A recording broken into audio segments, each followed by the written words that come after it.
కేసీఆర్ ఎంట్రీతో తిట్ల వరద ఎక్స్ యాష్లు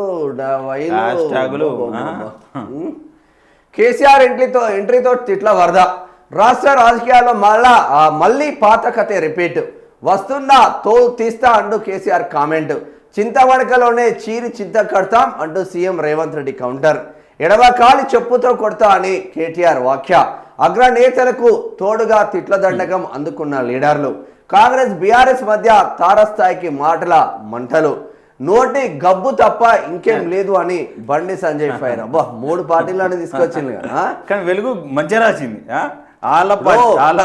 ఇప్పుడు మంత్రి ఉన్నాడు తర్వాత వెలుగు సమన్యాయం చేస్తుంది. ఇదొకటైతే మేము చెప్పగలుగుతాం. బా ఏమన్నా చీరి చింతకు కడతాం తోలు తీస్తా చెప్పుతాను ఎడమకాలి నోటి గబ్బు తప్ప ఇంకేం లేదు, ఎడమకాలి చెప్పుతాను కొడతాను కేటీఆర్ టైటిల్. రాష్ట్ర రాజకీయాల్లో మళ్ళీ తిట్ల వరద మొదలైంది. బీఆర్ఎస్ అధికారంలో ఉన్నాళ్ళు ప్రతిపక్షాలను కేసీఆర్ తిట్టేవాడు. నాడు కేసీఆర్ హోదా కూడా మర్చిపోయి దద్దమ్మలు రండలు అంటూ మాట్లాడేవారు.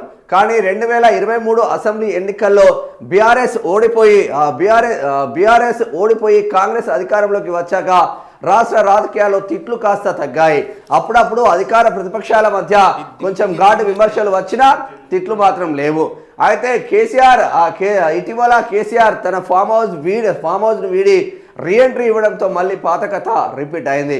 వచ్చి రాగానే తోలు తీస్తా అని కేసీఆర్ స్టార్ట్ చేస్తే చీరి చింతగడతామంటూ సీఎం రేవంత్ రెడ్డి కౌంటర్ ఇచ్చారు. ఇది ఇక్కడితో ఆగలేదు. వీరిద్దరి మధ్యలోకి కేటీఆర్ ఎంట్రై ఎడమ కాలి చెప్పుతో కొడతా అంటూ పీక్స్కి తీసుకెళ్లారు. ఇలా 2 పార్టీలోనూ పెద్ద లీడర్లు విమర్శలు గుప్పించుకోవడంతో ఇతర నేతలు తామేం తక్కువ తినలేదన్నట్లుగా అదే దారిలో నడుస్తున్నారంట. ఇటు బీఆర్ఎస్ అటు కాంగ్రెస్ అగ్రనేతల మధ్య తిట్ల రాజకీయాలతో ఆ 2 పార్టీలోని ఇతర నేతలు తమ నోటికి పని చెప్తున్నారు. కేటీఆర్కు సిరిసిల్లలో చెప్పుల దండేసి ఊరేగిస్తామని MLC Balmoor Venkat strong warning ఇచ్చారు. ప్రతి ఎన్నికల్లోనూ ప్రజలు చెప్పుతో కొడుతున్న బీఆర్ఎస్ నేతలు సిగ్గుశారం లేకుండా మాట్లాడుతున్నారని ఫైర్ అయ్యారు. మరోవైపు బీఆర్ఎస్ నేతలు కూడా సీఎం రేవంత్ పై కామెంట్లతో రెచ్చిపోతున్నారు. దీంతో చిన్న విషయం కాస్త పెను దుమారమైపోతున్నది. అధికార ప్రతిపక్ష నేతల మధ్య తిట్ల యుద్ధంతో ఆ 2 పార్టీల లీడర్లు తీరుపై కేంద్ర మంత్రి బండి సంజయ్ మండిపడ్డారు. తెలంగాణ ప్రజలు మళ్ళీ తిట్లు వినాల్సి వస్తుంది.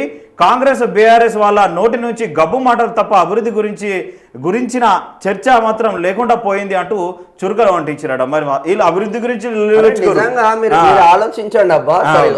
గెలిపించిన గజ్వేల్ ప్రజలనే పట్టించుకొని నువ్వు తోలు తీస్తావా అంటూ మంత్రి ఫైర్ అవుతా ఉన్నారు. ఈయన పేపర్ కాబట్టి ఈయన వార్త వస్తుంది. కేసీఆర్ పై మంత్రి వివేక్ వెంకటస్వామి ఫైర్. 2 ఏళ్ళు ఫామ్ హౌస్ లో పడుకొని చెవాకులు మాట్లాడుతున్నాడు. గజ్వేల్లో కాంగ్రెస్ బలపడడంతో కేసీఆర్ గుండెల్లో గుబులు. బీఆర్ఎస్ గ్రాఫ్ రోజు రోజుకు పడిపోతున్నది. పంచాయతీ ఎన్నికల్లో కారు టైరు పంచర్ అయిందని ఎద్దేవా. గజ్వేల్లో మంత్రి పొన్నంతో కలిసి కొత్త సర్పంచ్లకు సన్మానం చేసిండ్రు. మంచిగానే ఉన్నది. కానీ వీళ్ళు అంటే ఇప్పుడు బీఆర్ఎస్ ప్రధాన ప్రతిపక్షంగా ఉండదు. బీఆర్ఎస్ ఏం చేయాలి? అభివృద్ధి ఎటువైందిరా నాయన క్వశ్చన్ చేస్తూనే అటాక్ చేస్తూ ఉంది. కానీ బీజేపీ ఏం చేయాలి? ఇక్కడ అభివృద్ధి ఏం చేసిండ్రు, మనం ఏం తీసుకురావాలన్నా ఈ 3 పార్టీలు కూర్చొని అభివృద్ధి గురించి మాట్లాడాలి. తావే లేదా? 6 గ్యారంటీలు ఎటువైనాయి, 420 హామీలు ఎటువైనాయి, మా అక్క చెల్లెళ్ళకి ఇస్తాను, ఆడబిడ్డలకి ఇస్తాను 2500 ఎటువైనాయి, మాకు పెన్షన్లు ఇస్తాను 4000 ఎటువైనాయి, 6000 ఎటువైనాయి అని ఒక్కడైనా మాట్లాడుతున్నానే. ఓ పెన్షన్ల యుద్ధం, ఆడబిడ్డల కోసం, వృద్ధుల కోసం, వికలాంగుల కోసం మేము యుద్ధం చేయబోతున్నామని ఎవడైనా వచ్చి ధర్నాలు చేసినానే? ఏంది డ్రామాలు? కాకపోతే గ్లోబల్ సమ్మిట్ తో ఏం జరిగింది తెలంగాణకు? మెస్సీ వచ్చి తెలంగాణకి ఏం జరిగింది అనేది ఎవడైనా చెప్పిండ? ఇప్పటికీ మనకి ఏం ఒరిగింది? మెల్లగా మహబూబ్నగర్ దాకా తీసుకుపోయిండు.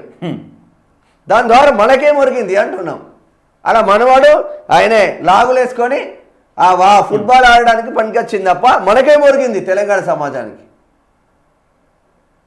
ఈ తోలు తీస్తారంట ఏందో. ఏమన్నా రాజకీయ నాయకుల్లాగా మాట్లాడుతున్నారా? లాగులో తొండలు జొరగొడతా, పేగులు తీసుకొని మెడలేసుకుంటా, ఈ ఏం భాషలు ఇవి? ముఖ్యమంత్రి అన్నప్పుడు హుందాగా ఉండాలి కదా. తాగుతోడు అంటాడు మళ్ళా. ముఖ్యమంత్రి అనేవాడు హుందాగా వ్యవహరించాలి కదా అంటున్నా. కేసీఆర్ అట్లనే చేస్తే కదా బొందబెట్టిళ్ళు పార్టీని.